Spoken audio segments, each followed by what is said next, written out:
உங்கள் எல்லாருக்கும் ஒரு பதிவிட்டு போடலாம் அப்படின்னு சொல்லிட்டு நினச்சேன். ஸோ அதுக்காக ஒரு பதிவீடு ஒன்று போட போகிறேன். இந்த பதிவீட்டை கேட்குறதுக்கு முன்னாடி என்னோடய சேனலை பார்க்குறவங்களாம் கொஞ்சம் சப்ஸ்கிரைப் பண்ணுங்கள்.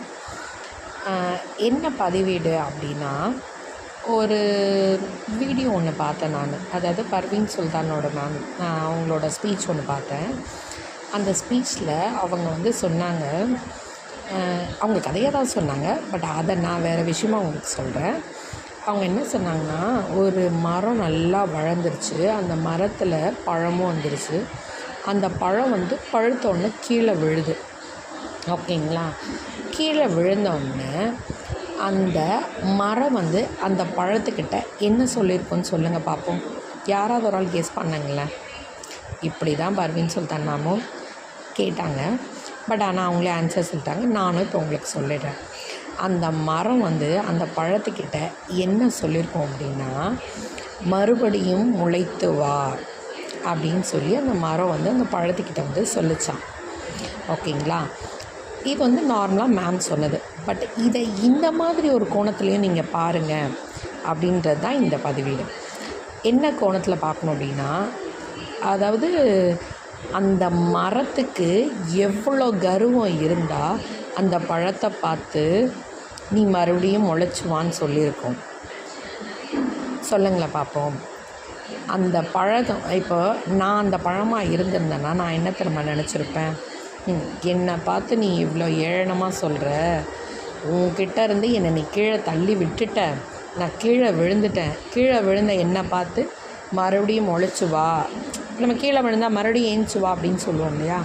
அந்த மாதிரி அந்த பழத்தை பார்த்து நீ எழுந்து வான்னு சொல்கிற. ஆனால் நான் மறுபடியும் மண்ணுக்குள்ளே விழுந்து என்னோடய விதை தான் முளைச்சி இவ்வளோ பெருசாக மரமாக இருக்குது. ஓகேவா?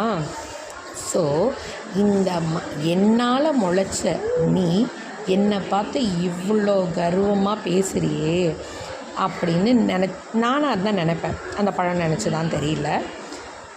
ஓகேங்களா? ஸோ அந்த மரமும் நினச்சிருக்கணும் இல்லைங்களா, நம்ம இந்த பழத்தால் தான் வந்தோம் அப்படின்னு. ஓகேங்களா? ஸோ இப்போ நான் என்ன சொல்ல வரேன் அப்படின்னா, இப்போ நார்மலாகவே நம்ம ஒரு விஷயத்தை திங்க் பண்ணணும். இந்த விஷயத்தை எதுக்காக இந்த பதிவீடு சொல்கிறோம் அப்படின்னா, இப்போது நம்மெல்லாம் யாரால் பிறந்திருப்போம்? நம்மளோட பேரண்ட் நம்மளை பெற்றிருக்காங்க இல்லைங்களா? ஸோ இப்போ நம்ம யார் மூலயமா வந்தோம்? பேரண்ட்டு மூலயமா வந்தோம். ஆனால் நம்ம ஒரு காலத்தில் கிடுன்னு வளர்ந்து ஃப்யூச்சர்லன்னு வச்சுக்கோங்களேன், ஃப்யூச்சரில் நம்ம ஒரு நல்லா படித்து ஒரு நல்ல நிலைமையில் நல்ல வேலையில் இருக்கும் பொழுது, நான் எல்லாரையும் சொல்லலை, சில பேரை சொல்கிறேன், ஏதோ என்னை பெற்றுட்ட, போ கடைசி காலத்தில் உன்னை நான் பார்த்துக்கிறேன், ஏதோ பெற்றதுக்கு சோறை போடுறேன், என் கடமை அவ்வளோதான் அப்படின்னு ஏளனமாக பேசுகிற நிறைய பேர் இந்த உலகத்தில் இருக்காங்க, தான் பெற்றவங்கள. ஆனால் அந்த மாதிரி பிள்ளைகளெல்லாம் கொஞ்சம் திக் பண்ணுங்கள். நம்மளை பெற்றெடுத்தது யார்? நம்ம பெற்றவங்க. நம்ம பெற்றவங்க இல்லைன்னா முதல்ல நம்ம இந்த பூமிக்கு வந்திருப்போமா? வந்திருக்கவே மாட்டோம் இல்லைங்களா? ஸோ அவங்க பெற்று எடுத்ததுனால தான் வந்திருக்கோம். இப்போது அதே இந்த மாதிரிலாம் நம்ம பேசும்போது அதே பெற்றவங்க, இப்படி ஒரு பிள்ளையை நம்ம பெற்றெடுக்காட்டி என்ன அப்படின்னு யோசிச்சுருந்தாங்கன்னா நம்மளாம் இந்த பூமியில் வந்திருப்போமா அப்படின்றது ஒரு தடவை யோசிச்சு பாருங்கள். ஸோ இது எதுக்காக சொல்கிறோன்னா, நம்ம ஒரு விஷயத்தை பேசுகிறதுக்கு முன்னாடியும் செய்கிறதுக்கு முன்னாடியும் யோசிக்கணும். நம்ம வேறு ஒரு இதில் இருந்து தான் வந்திருப்போம். மற்றவங்களால நமக்கு ஒரு பிரயோஜனம் இருக்கும், நம்மளால மற்றவங்களுக்கு ஒரு பிரயோஜனம் இருக்கும் இல்லைங்களா?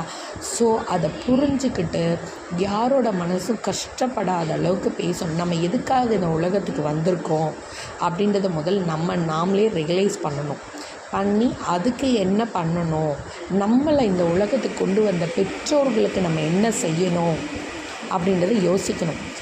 தன்னம்பிக்கை இருக்கலாங்க, நான் இல்லைன்னு சொல்லலை.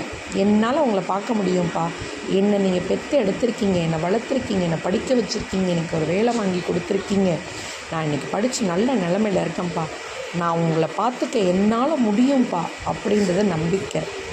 புரியுங்களா? அதை விட்டுட்டு தலகணத்தோடு இருக்கக்கூடாது. தலகணம் ஒரு மனுஷனை தரையில் போட்டு அழுத்திடும்ன்றத புரிஞ்சுக்கோங்க அப்படின்னு சொல்லி என்னோடய பதிவீட்டை நான் முடிச்சுக்கிறேன்.